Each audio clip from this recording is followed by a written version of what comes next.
Yes, jirra jirtu hordoftoonni kookiftuu har'a koorsii Econometrics jedhuun walitti dhufneerra. Koorsiin kuni dipaartimentii hedduu biratti baay'ee barbaachisaadha. Especially School of FB, Management, Economics, Accounting, Business Management, akkasumas Marketing Management, gara fayyaatiinis Public Health. Bakka baay'eetti galuu koorsii danda'udha. Keessattuu barattoonni Econometrics 1 and Econometrics 2 jettanii bakka lamatti qoodanii akka fudhatan ni beektu.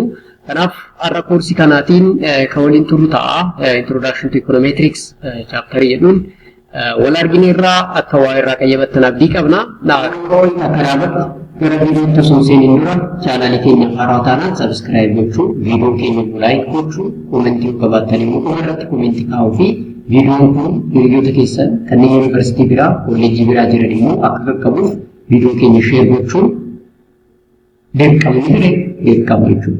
So kookiftuu the hub of knowledge. You have to share, subscribe, and comment. So before seeing econometrics, we have to try to differentiate economics and econometrics. Dura economics fi econometrics highlight isaa ilaaluuf yaalla. Economics jechuun the demand for a good is a function of the goods price, which is the price elasticity of the demand is negative. Convectan economicsiin damee barnoota FB keessaa tokko ta'ee kan waa'ee demand and the supply qo'atudha. Actually, demand and the supply have inverse relationship sometimes, and they can be evaluated in terms of price. Maalifi adeemsa gurgurtaa fi bittaa keessatti pricing yookaan immoo gatiin murteessaadha. Kanaaf price elasticity demand wajjin hariiroo qabu dameen qo'atu economicsiidha akkuma beektanitti. Yookaan immoo economicsiin damee barnoota saayinsii hawaasaa keessa tokko ta'ee need and wanti namaa satisfy gochuudhaaf saayinsii hojjetudha with limited resource. Maaliif resoursiin keenya akkuma beektan limitedidha. Resource limited ta'e sanaa akkamitti akka demand need fi wanti nama tokko yookaan hawaasa tokko galmaan geessuu danda'ama kan jedhu kan qo'atudha jechuudha.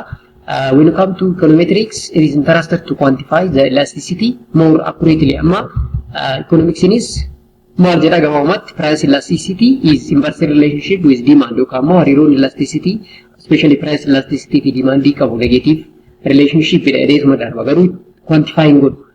Econometrics gaafa dhufnu garuu quantify godha jechuudha elasticity sana more accurate bifa ta'eetiin maal godha quantify gochuu danda'a jechuudha econometricsiin. So maayinni kaayyoon isaa yookaan kaayyoon econometricsiin inni guddaan maayinni gaafa jettan econometricsiin kaayyoon isaa inni jalqabaa measure and analyze the association between economic variability. Hariiroo economic variability gidduu jiru sana qo'achuu fi analyze gochuudha. Because we have different variable, dependent and independent variable jiraachuu danda'a. Isaan sanniin measure gochuu fi analyze gochuun akkasumas association isaan qaban. Kana jechuun the relationship between dependent and independent variable kan jedhu sana kan nuuf qo'atudha jechuudha. Econometricsiin kanaaf objectiviin isaa inni tokko isa kana. Inni lammaffaa formulate the model to represent and study economic relationship. Maaliif jechi modelii jedhu kun haaraa miti isiniif actually maaliif bakka garaagaraa irratti wal arguu dandeessu termii model jedhu kanaani. Kanaaf modelii formulate gochuutiin modeliin suni hariiroo economic variabiliin suni waliin qaban akka qo'annuuf kan taasisu modelii sana build gochuuf ni fayyada jechuudha econometricsiin. Inni biraa estimate the economic parameter important for policy formulation and evaluation. Policy biyya tokko especially monetary policy of one country can be formulated based on the information that we record from econometrics. Kanaaf econometrics policy biyya tokko formulate akka ta'u especially economic parametri sanni test gochuutiin policy formulation keessatti gahee guddaa qabachuudha. Inni biraa economic relationship forecast gochuuf gara fuulduraa raaguudhaaf jechuudha. Maaltu ta'uu danda'a? Inflation biyya kana waggoota 5 gara fuulduraa maal ta'uu danda'a kan jedhu forecast gochuuf ni fayyada jechuudha. So objectivin isaa kana the fundamental concept of econometrics includes isa kana osoo milaalin dura generally chapter kana keessatti wantoonni ilaallu contentin isaa inni jalqabaa econometrics maayinni what is econometrics kan jedhu ilaalla. Sana booda what is the importance of econometric model qabaachuun faayidaan isaa maal kan immoo maaliif nu fayyada kan jedhu inni ilaalla. San and the mention desirable property of econometric model maayinni amaloonni isaa modeliin tokko yookaan econometric modeliin tokko ulaagaalee inni satisfy godhu yookaan propertiin isaa maal ta'uu qaba kan jedhu ilaalla. Dhumarratti differentiate between economic and econometric model modeloota lamaan economic model and econometric model hariiroon isaanii garaagarummaan isaanii maali kan jedhu kan ilaallu ta'a. Maybe at the last we try to say the goal of econometrics maayinni gooliin isaa wanni inni achi gochuu barbaade maayinni koorsiin kun yookaan econometricsiin gooliin isaa maal ta'uu qaba kan jedhu inni ilaalla jechuudha. So kanaaf definition and the scope of econometrics, when you see econometrics, term econometrics means economic measurement. Gabaabumatti madaalli yookaan immoo economicii measure gochuu yookaan madaaluu jechuudha. Econometrics jechuuni jechi metrics jedhu actually jechi econometrics jedhu jecha afaan jechoota lamarra uumame econ and metricsidha. Metrics jechuun a part of the word signify the measurement and econometrics is concerned with the measuring economic relationship. Kanaaf metrics gaafa jedhu meetrii yookaan measure gochuu jechuudha. Gabaabumatti econometricsiin damee barnoota saayinsii hawaasaa ta'e waa'ee economic variable measure gochuu kan danda'udha jechuudha dandeessu. And it is a social science in which the tools of economic theory, mathematics, and statistics inference are coupled together or coupled applied to the analysis of economic phenomena according to Arthur Goldberg. Inni kun waan economics nama economics ta'edha. Maal jedha econometricsiin gabaabumatti the hybrid field of economics, mathematics fi statistics dha. Kophaa isaa osoo hin taane hariiroo barnoota sadeen kana wajjin kan wal qabatee yookaan immoo barnoota sadeen kana irratti uumamedha. Economics, mathematics and statistical inference isaanan kanneen bakka tokkotti gaafa binnu saayinsii econometrics jedhu ni danda'a. Again, this econometrics is an integration of economic theory, mathematics and statistical technique for the purpose of testing hypotheses and about economic phenomena as well as estimating coefficient of economic relationship and forecasting or predicting future value of economic variable or economic phenomena. Kanaaf econometricsiin reefu maal jenneerra economic variable relationship isaanii jidduu jiru beekuu fi forecasting yookaan future economic value tokko forecast gochuu akkasumas hariiroo isaan jidduu jiru baruuf nu fayyada inni. Kanaaf kana gochuudhaaf barnoota sadeen kana hammachuu qaba. Economic theory, mathematics as well as statistical technique kanneen fayyadamuutiin hypothesis jiru. Yes, waggoota 5 gara fuulduraa inflation biyya kana maal ta'uu danda'a kan jedhu hypothesis sana test gochuuf akkasumas estimation of coefficient of economic relationship kan jedhaman sanniin estimate gochuutiif koorsii nu fayyadudha jechuudha. Kanaaf econometricsiin integration of economic theory, mathematical theory as well as statistical technique akka ta'e beekuun baay'ee bareeda jechuudha. Econometrics can be subdivided into two actually, theoretical econometrics and applied econometrics jennee bakka lamatti qooduu dandeenya. Theoretical econometrics kan jennuun it refers to the method for the measurement of economic relationship in general. Theoretical econometrics gaafa jennu gabaabumatti bakka tokkotti measurement of economic relationship as a whole kan nuuf qo'atudha jechuudha. Kan nuuf qo'atudha yookaan saayinsii economic relationship in general measure kan godhu econometrics yookaan theoretical econometrics kan jennuunidha. Applied econometrics examine the problems encountered and finding a particular field of economics. Inni kun immoo yeroo baay'ee it is more general rather than focus on specific yookaan particular field or problem. Particular problems such as demand theory, production theory, investment, consumption, and other fields of applied econometric research. Kanaaf theoretical econometrics gaafa jennu it can study on the relationship of economic variable as a general, but in case of applied econometrics it can deals about the specific or a particular field of study like demand, production, investment, consumptions, and the other economic research. So in any case, econometrics is partly an art and partly science because often it is an intuition and a good judgment of the econometrician plays a crucial role. Maljeda, kanafu econometrics kuni gama tokko artii dha jechuudha. Gama tokko immoo saayinsii dha jechuu dandeenya. Artii dha gaafa jennu wisdomii waan tokko ittiin guess goonu yookaan immoo estimate itti goonu akkasumas gara fuulduraa immoo forecast gochuun suni it is what an art artii barbaada jechuudha. Namni kamiyyuu right forecasting gochuu hin danda'u jechuudha.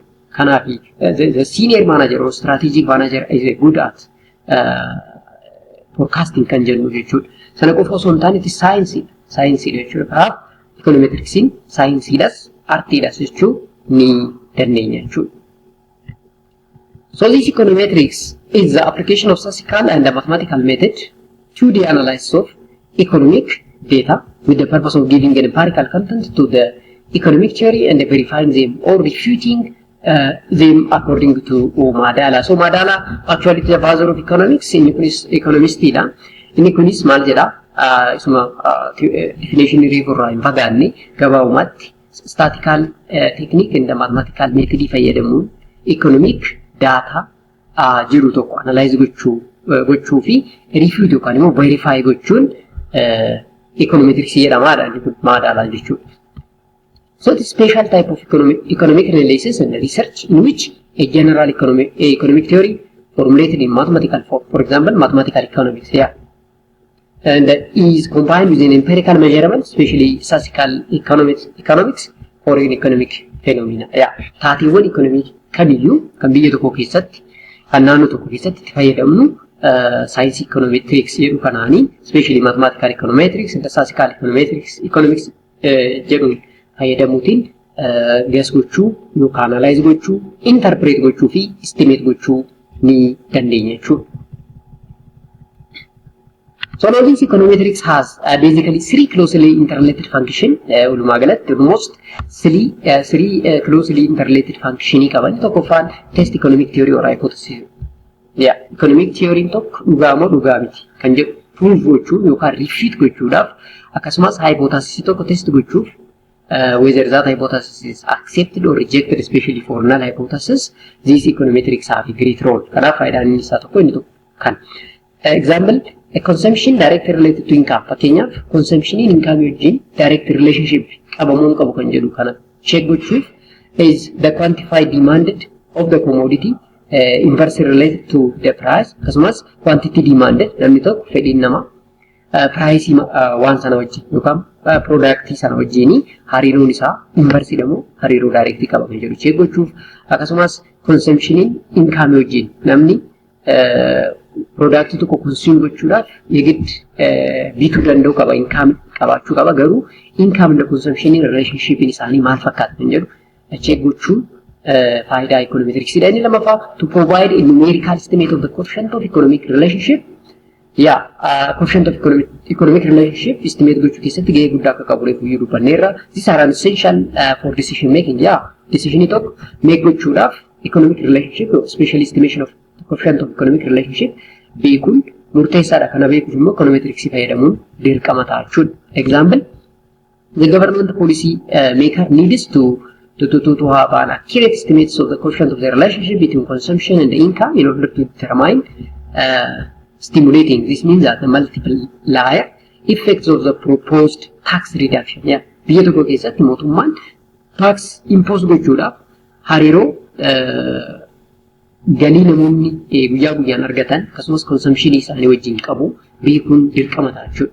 Yeroo san statistician yookaan econometricianiin saayinsii mathematical economics and statistical economics jedhu kana fayyadamuutiin decisionidhaaf information kennuu danda'u. Kana gochuuf coefficient estimation keessatti gahee guddaa qabachuudha. Inni biraa a manager needs to know if a price reduction increase or reduce the total sales revenue of the firm and if so by how much. Fakkeenyaaf managerri dhaabbata tokko fakkeenya price reduce osoo goone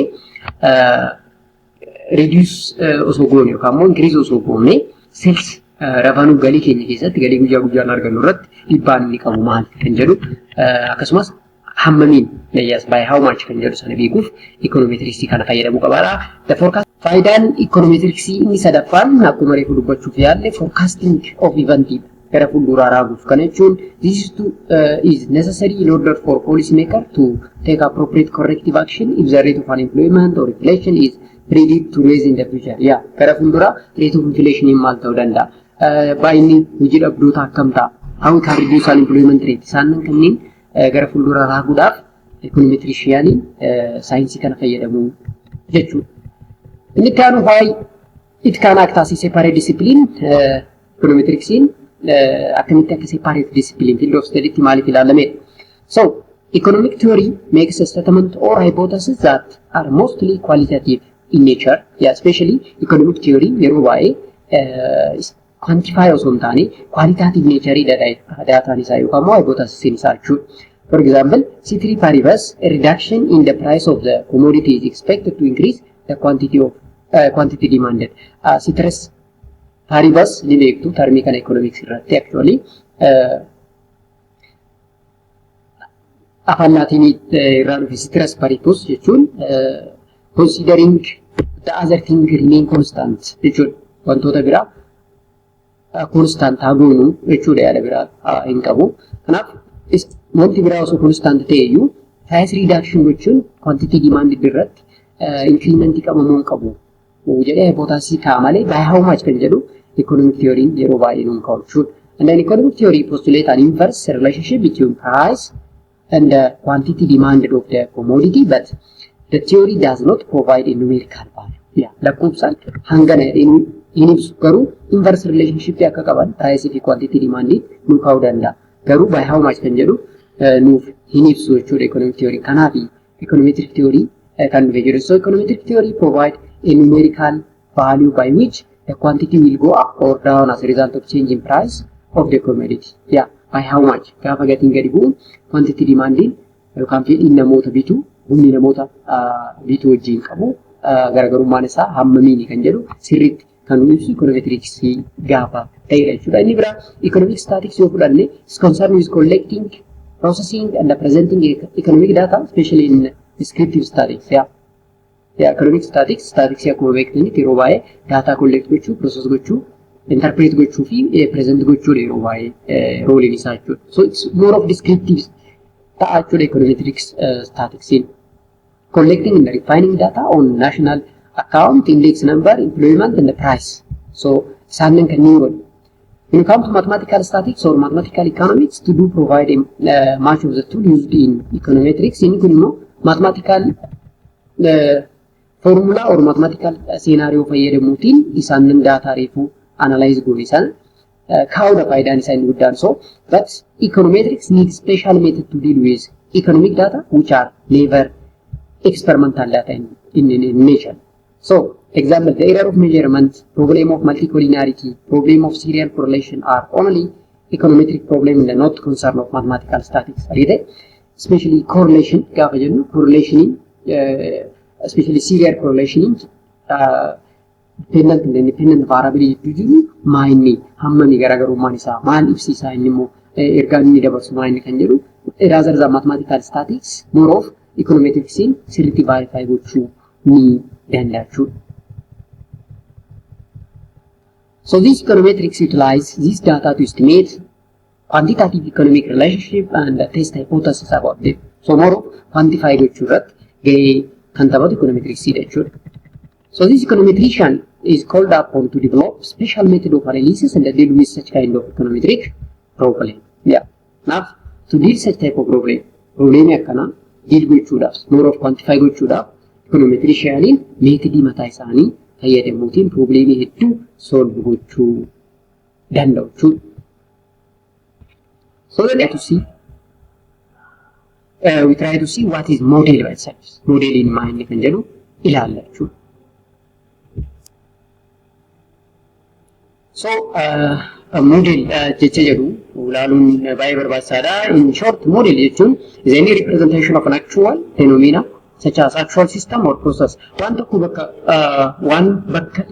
tokkootiin bakka bu'uun model jechuun representative something jechuu dandeenya. Waan actual ta'e tokko wanti nuti itti bakka buufnu suni modeelii jedhama jechuudha. Modeeliin suni maybe actual system ta'uu danda'a yookiin immoo process ta'uu danda'a jechuudha.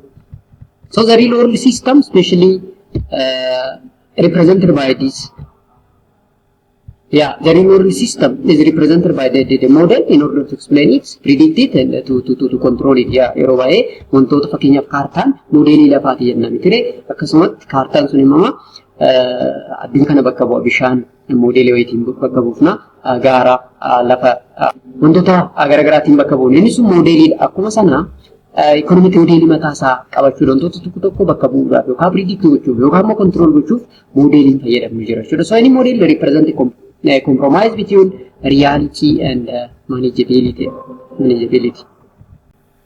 Modeling tokko the model can be a given representation of the real world system. Waan addunyaan jiru kana bakka bu'ee waan nuuf bifa gabaabaa fi bifa salphaatiin waan nuufsuu danda'udha. So can be a model if it is fulfill the following criteria. Modeling tokko model jedhamuudhaaf ulaagaan inni guutuu danda'u qaba jechuudha. Inni tokko faani it must be reasonable.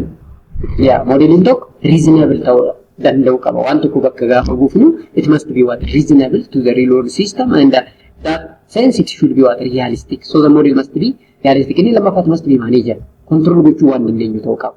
That is yield a certain insight or conclusion. And a good model is both realistic and what called manageable. Kanaaf modeling tokko realistic hidhas akkasumas manageable ta'uu danda'u qaba. So a highly realistic but to be complicated model is garmalee realistic kan ta'u taanaan kamuu garmalee complex kan ta'u taanaan immoo modeling tokko it is bad model jennaani that in a sense that is not manageable. Manage gochuu hin danda'amu taanaan that model is what not a good model. So a model that is highly manageable but so idealized that is unrealistic, not accounting for important components of the real system is so-called bad model and bad system. So generally modeling tokko modeelii ta'uudhaaf manageable ta'uu qaba, realistic ta'uu qaba akkasumas real world waan tokkotiin gaafa bakka buufnu reasonable ta'uu danda'u qabna. So complex ta'uu hin qabu, so unrealistic ta'ullee hin qabu jechuudha. So in general to find the proper balance between the realism and the manageability is the sense of good modeling. Thus a good model should on the one hand specify the interrelationship among the parts of the system in a way that it is sufficiently detailed or explicit, and on the other hand it should be sufficiently simplified and manageable to ensure that the model can be readily analyzed and the conclusion can be reached concerning the real world. In short, modeling tokko highly or too simplified ta'uu qaba, too manageable ta'uu qaba akkasumas real life or real world sirriitti bakka bu'u kan represent gochuu danda'u qaba. Interrelationship isaanii clear ta'uu danda'u qaba jechuudha. So this economic model, any economic theory is an observation from the real world. You know that economic theory hundi isaaniitu addunyaa kana ilaaluudhaan wantoota kalaqamanidha jechuudha. So for one reason, the immense complexity of the real world economy makes it impossible for us to understand all interrelationship at one. Since the nature by itself is very complex and the economic scenario of the world by itself is very complex, it is not easy to understand the relationship in one scenario in a simple way. Agabamatti akkasumatti salphatti beekuun nutti ulfaachuu danda'a maaliifi economic problem economic situation in biyya addunyaa kana garmalee complex sila ta'e jechuudha. So another reason is that all the interrelationship are not equally important for understanding the economic phenomena understood. Situation hundi immoo equivalently barbaachisaa ta'uu dhabuu danda'u. Hundi isaaniitu bakka tokkotti barbaachisummaan isaanii wal qixa ta'uu dhabuu danda'a jechuudha. Kanaaf gaaftu prioritize the situation and the relationship. So the procedure is to pick up the important factors in the relationship relevant to our problem and to focus our attention on this and do. Here a deliberate, simplified, analytical framework is called economic model. So gabaabumatti akkuma reefu jennee result complex jenneerra. Kanaaf complex problem sana understand gochuutiif bifa simple ta'een modeeliidhaan ni keenya modeelii sanaan economic model kan jennu jechuudha. And organized state of relationship that describes the functioning of an economic entity under sets of different organized sets of relationship that describes the functioning of an economic entity under sets of specifying assumption jedha. Kanaaf modeeliin kuni gabaabumatti wanta bal'aa fi complex economic problem ta'e constitution yookaan immoo relationship ta'e bifa salphaatiin akka hubannu yookaan immoo akka beeknu taasisa. So all economic reasoning is ultimately based on the model, and this model is known as economic model. So economic model consists of the following three basic structural elements. Tokkoffaan set of variable. Kanaaf whether dependent variable or independent variable, in short economic model yeroo hunda set of variable qaba jechuudha. Set of variable qaba. Inni lammaffaa the list of fundamental relationship between the variable. Relationship isaan gidduu jiru immoo maal inni kan jedhu ni qaba jechuudha. So a number of strategic coefficients. Yes, a number of strategic coefficients, especially coefficient of estimation, can be there. Now, isaanin sadiin kuni is the major component or element of economic modeling. So, modeling tokko at least basic structure sadiin kana qabaachuu dirqama jechuudha. Inni tokkoffaan sets of variable dha. Inni lammaffaan list of fundamental relationships, especially between that variable dha. Inni itti aanu immoo a number of strategic coefficients kan jedhu taachuu. So this econometric model amma immoo gara econometric hanga ammaa kan laal economics model. Econometric model is the most important characteristics of economic relationship is that they contain random element which is ignored by mathematical economic model which postulate exact relationship between economic variable. Kan economic model in deebisne yookaan immoo mathematical economics kan hin deebisne econometric model kanatu nu deebisuu danda'a jechuudha. Fakkeenyaaf the economic theory postulates that the demand for a commodity depends on the price of another related commodity, on a consumer's income and on a test. Fakkeenyaaf Q is equal to B0 plus B1 plus B2 times P0 plus B3 Y plus B4 times T. So inni kuni it is a demand equation actually. Demand equation ida. About equation is exactly demand. However, many more factors may be affect the demand. For example, in econometrics, the influence of this other factor is taken into account by introducing random variable, which can show what an interrelationship between the given coefficient. Kanaaf stochastic formula isaa dhumarratti maal ta'a? U kana dabala jechuudha. U kana dabala gara econometric model tti gaafa deebilu. So where U stand for random factor which affects the quantity demand. Argite? Maybe there is another factor, we don't know that factor, but we try to consider. We try to consider by using econometric model. Kanaaf ishee sanaa fi U kana dabala jechuudha. This parameter.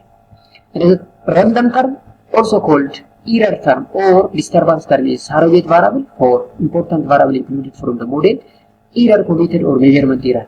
Yeroo dalagaa tokko dalagnu error commit gochuun keenya dirqama ta'uu danda'a. There is no error free or error free works. Therefore, to commit an error, you have to add a margin of error or an error term in your equation. So this can be known by econometric rather than economic model. So previously in the class, on econometric class, we try to define econometrics, the objective of econometrics, the importance of econometric model, the desirable property of econometric models, and the differentiate between economic and the econometric model. Hanga ammatti at least definition in econometrics maal akka ta'e namni kamiyyuu kan baratan kamiyyuu hubachuu ni danda'a. Kaayyoon isaa maal objective in econometrics kan jedhu barataan ni beeka. Importance of econometrics faayidaan isaa inni guddaan maal modeeliin tokko property inni guutuu qabu model jedhamuudhaaf maal ta'uu qaba. Garaagarummaan economic fi econometric model immoo maal kan jedhu at least barataan ni beeka jechuudha. Inni itti aanu methodology of econometrics.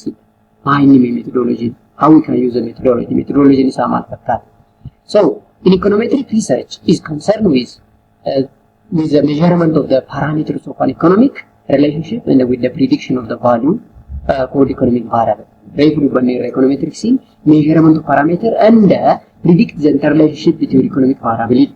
Like variable. So the relationship of an econometric theory or economic theory which can be measured with econometrician or econometric technique are relationship in which some variable are postulated as a cause of the variation of the other variable. Yeah, it relationship in jira cause and effect relationship in jira variable lama jiran tanan tokko dependent da tokko non dependent tokko sababa isa kan biraatiif ta'uu danda'a jechuudha. One is the cause of the other. Kanaaf hariiroon isaa jidduu jiru kun kan qo'atamu saayinsii econometric jedhamuudhaan yookaan methodology econometrics kana fayyadamuutiin jechuudha. So we have in econometric there is the research stage. Econometric research stage afurtu jira. Inni jalqaba specification of model dha. Model keenya specify goonee beekuun dirqama yookaan step jalqabaatiin lammaffaa estimation of the model. Model sana estimate gochuu sana booda evaluation of an estimate, finally evaluation of the forecasting power of the estimated model. Kanaaf saalan kunniin yookaan steponni afran kunniin econometrics keessatti methodology of econometrics keessatti gahee taphatu tokko tokkoon isaanii maalinni kan jedhu ilaala. So specification of the model between econometric variable are presented in mathematical form. Yes, isa theoretical form ta'e sana gara math form itti geeddarrachuun inni jalqaba. That is known as specification of the model, which means that the relationship between economic variable can be expressed in mathematical form. Before relationship in some before mathematics ibsamuu danda'u qaba. This involves very important issue. Asirratti wantoonni sadeen nuti beekuu qabnu jalqaba determine independent and independent variable. Variable jennaan dependent and independent, especially explanatory variable in jira. Isaanin kanneen modelii sana keessa gargar baasnee beekuu qabna. Lammaffaa determine the prior theoretical expectation about the size and the sign of the parameter of the function and determine the mathematical form of the model. Maal jechuudha? Theoretically, I expect something about size and the sign of the parameter. Size and the sign of the parameter is expect kan gonsan beekuu qabna theoretical background irraa jechuudha. Inni biraa mathematical form of the model or number of equation, specific form of equation isa kana beekuun baay'ee barbaachisaadha. So specification of econometric model based on economic theory actually econometric specification of econometric modeling kan inni depend ta'u economic modeling yookaan economic theory irratti jechuudha. Specification of econometric model presupposes knowledge of economic theory and the familiarity with a particular phenomena being understood. Now, economic theory sirriitti beekuun fiitti isaa familiarize gochuun specification of econometric modeliidhaaf gahee olaanaa taphata jechuudha.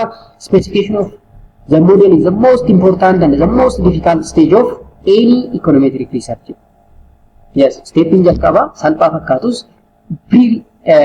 requested immoo it is very important sila ta'eefi staging kuni akka salphatti waan yookaan safi probably irarii hojjechuun keenya guddaa ta'uu danda'a jechuudha.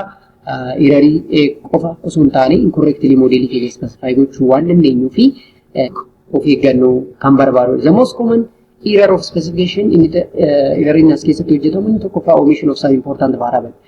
Variableota baay'ee important ta'an omit gochuu dandeessu. Kanaaf of eeggannoo cimaa barbaadan lammaffaa omission of some equation. For example, Salmantanis equation of the model may be omit ta'uu danda'a. Mistaken mathematical form of the function. Functioning mistakenly take ta'uu danda'a mathematical economics sirriitti hin beeknu taanaan jechuudha. And there is also some of the common reasons for incorrect specification of the econometric model are one, imperfection, looseness of settlement in economic theory. Yes, imperfection yoo jiraate beekumsi gahaan hin jiru taanaan. Akkasumas settlement of economic theory sirriitti hin beeknu taanaan theoretical aspect isa.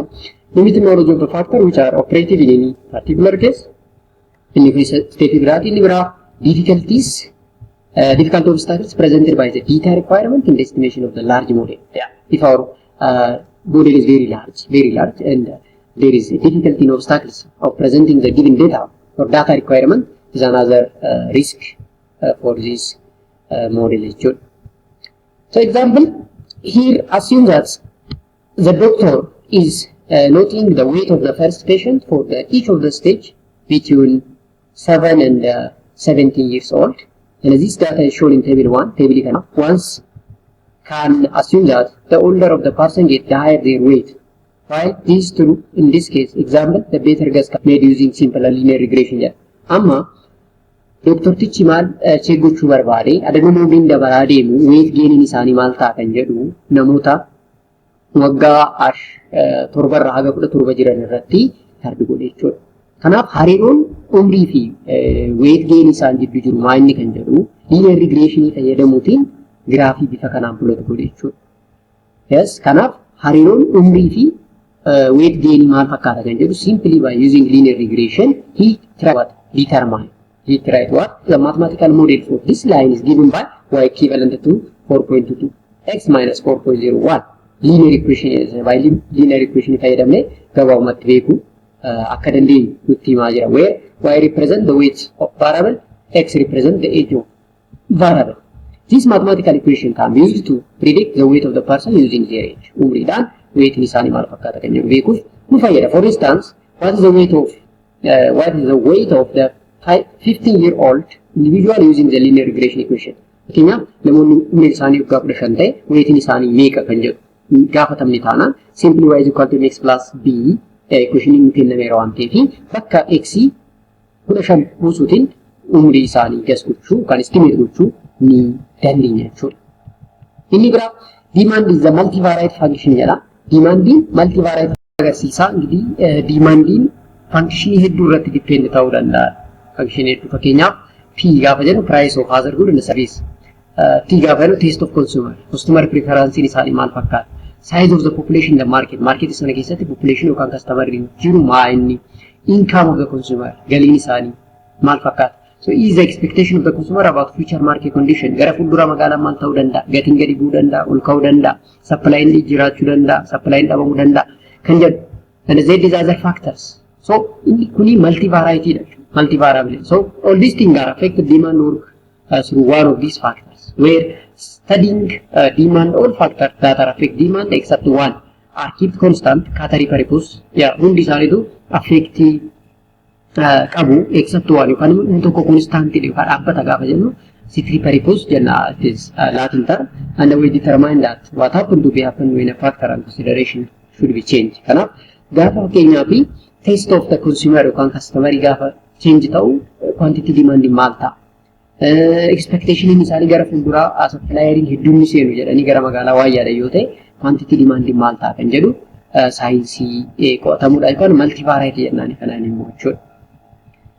Here example tokko isin kaameera kan immoo isin ilaaltu jechuudha maal jedha the supply of the goods and the or service is affected by several factors. The factors that influence supply are price of the good, the level of technology for example, the price of factors of production, and the number of supplier magaalaa sana keessatti hammi dhiyeessii maal expectation isaanii maal fakkaata, the other factors. Yes, so everything that affects supply work through one of this determinant or supply function is defined as quantity as function. Kanaaf akkuma demand sana supply is it is what a multivariable or multivariate variable included in the model variable include ta'an isaan data isaanii gather gochuu dandeenyaan. Lammaffaa examination of the identification condition of the function especially of Salamantanas equation. Yeah, you have to identify condition yoo jiraatu keessa Salamantanas equation maths irratti kan yaadatte yoo ta'e equation lama sadii nu kenname if x1 and x2 is greater than 0 faa jedha yookaan immoo x1 is greater than 0 isa akkasiiti condition kan jennu jechuudha. And the examination of an aggregation problem involved in the variable of the function isa kana examine gochuun baay'ee barbaachisaadha. Inni afuraffaan examination of the degree of correlation between the explanatory variable especially independent variable jidduu relation yookaan correlation jiru maal fakkaata kan jedhu. Especially it is maybe examination of multicollinearity yoo jiraate isa san evaluate gochuun baay'ee barbaachisaadha. Choice of appropriate economic technique for estimating. This means to decide specific econometric method to be applied. For example, OLS technique chapter 2 irratti ni ilaalla linear programming jalatti. This method is very important. Yes, very important as well as MLM maximum likelihood method or multi-level modeling kanneen jedhaman isaan saniin choice gochuun yookaan appropriate technique filachuun estimation idhaaf baay'ee murteessaadha jechuudha. Inni sadaffaan evaluation of estimate dha. Estimation keenya sana evaluate gochuu jechuudha. At this stage consists of deciding whether the estimates of the parameter are theoretically meaningful and statistically significant. Ta'uu isaanii adda baasuun irra jira. This stage enables determining the reliability of the result. Resultiin nuti finnu reliability isaa yookaan validity isaa maal fakkaata kan jedhu beekuuf fayyada jechuudha. Criteria as jalatti ilaalamuu qaban yeroo hundaa economic prior criteria This means these criteria are determined by the economic theory and refer to the size as well as the sign of the parameter of the economic relationship. Kana refulle laalluuf yaallee turre kanaaf economic prior knowledge baay'ee murteessaa akka ta'e beekuu qabdu jechuudha. Lammaffaa statistical criteria especially first order test waan jedhamu kana beekuun baay'ee barbaachisaadha. This determined by statistical theory and the aim is to evaluate the statistical reliability of the estimates of the parameters of the model. Modelin suni reliability isaa maal fakkaata kan jedhu especially by using statistical criteria first order test kan jedhamutiin check gochuun irra jira jechuudha. Not only this, correlation coefficient test, standard error test, t test, f test and r square test are some of the most commonly used statistical technique jechuudha. Isaanin kanneen fayyadamuutiin estimation keenya yookaan immoo estimation method of estimation keenya evaluate gochuu qabna especially reliability isaa irratti jechuudha. The other one is econometric criteria like second order test.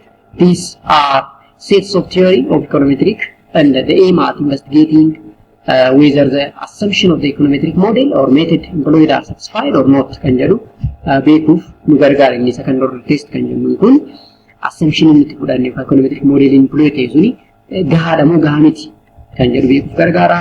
Again this econometric criteria serve as a second order test, a test of statistical test. This means that to determine the reliability of statistical criteria, they help us to establish whether the estimate have the desirable properties or unbiasedness as well as consistency qabaachuu isaa nu gargaara. Desirable property qaba. Yes, akka barbaannetiin kan hojjetamedha amalli isaa.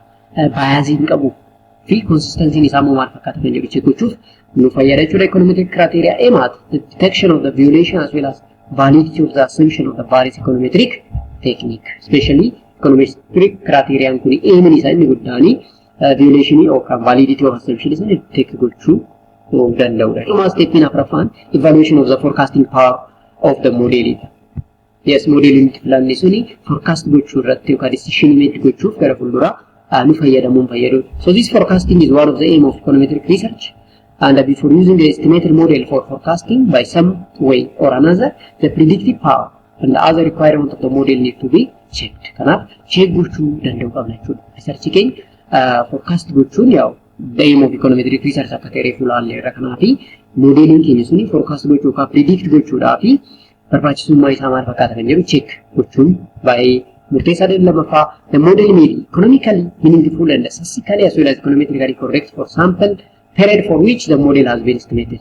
Isa kanas check gochuun barbaachisaadha. This stage involves the investigation of the stability of the estimate and their sensitivity to change in the size of the sample. Kanaaf modelin keenya sensitivity isaa maal fakkaata gaafa sample keenya change goon maybe some number of sample keenya increase gochuu dandeenya yookaan decrease gochuu dandeenya.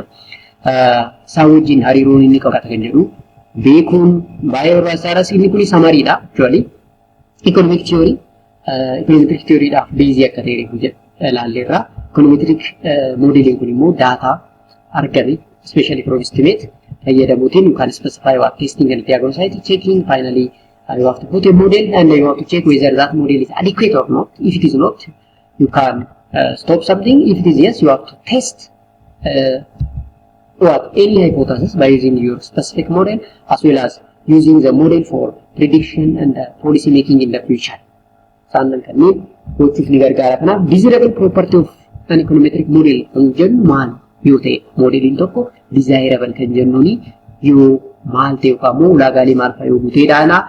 An econometric model is a model whose parameters have been estimated with some appropriate econometric technique, and the goodness of an econometric model is judged customarily based on the following desirable feature. Kanaaf econometric modelin tokko modelin estimation dhaaf nu fayyadu tokko appropriate ta'uu fi ta'uu dhabu isaa dhaabbileen guutan yookaan amalli inni guutuu danda'u jira. Leenjii qofa theoretical plausibility. Theoretical plausibility jechuun the model should be compatible with the postulate of an economic theory and adequately describe the economic phenomena to which it relates. Kanaaf modelin suni compatible ta'uu qaba economic theory nuti qabnu sana wajjii fi economic theory sana yookaan phenomena sana adequately describe gochuu danda'u qabachuudha. Inni sun amala tokkoffaan. Lammaffaa forecasting ability isaati. The model should produce satisfactory prediction of future value of the dependent especially endogenous variable exploratory variable independent dha dependent yookaan endogenous variable jenna. Especially forecasting ability isaa satisfactory ta'uu qaba jechuudha for the future, especially depend on the dependent variable.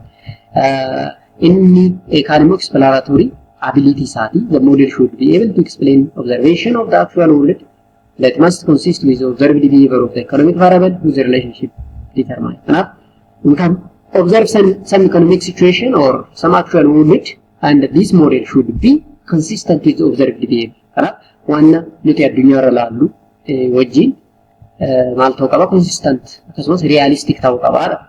The other one is accuracy of the estimation of the parameter. Accurate ta'uu qaba.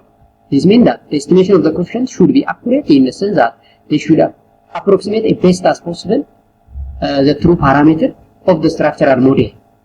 The estimate should possess the desirable property of unbiasedness, consistency and efficiency. Saanan sadiin kana guutuu qabachuudha accuracy yookaan dhugummaan parameetirii suni wantoota sadiin kanaatiin proof ta'a. Unbiasedness gaafa jennu biyaazii kan hin qabne kan ta'uu qaba. Consistency isaa immoo kan eegamee ta'uu qaba akkasumas efficient ta'uu qaba. Namni kamiyyuu understand gochuu danda'u qaba. Flex ta'uu qaba. So the model should represent economic relationship with the maximum simplicity. Yeah. So the fewer the equation and the simpler their mathematical form, the better the model provided. What called the desirable for economic theory. Economic theory tokko test gochuun analyze gochuudhaaf nu fayyada. Inni lammaffaan policy making to forecast the future value of economic magnitude. Kanaaf isaanan sadeen kuni the basic goal of econometrics jennee kaa'uu ni dandeenya jechuudha. Chapterii tokkoffaa bifa kanaan xumurraa. Lakki hin bahin waa dagatteerta. Chaanalii keenya subscribe hin godhu. Nu godhu subscribe godhu. Viidiyoo keenya immoo like. Komentii qabaatti komentii jalatti naa kaa'i. Share gochuun immoo dagatiin hiriyoota keetiif share gochuus hin dagatiin jechuudha. So viidiyoo keessatti toleera miti maaf like hin godheere. So objective the hub of knowledge. Objective the hub of knowledge. So visit our channels, like our video, comment, keep comments and share to your fellow friends. Thank you very much.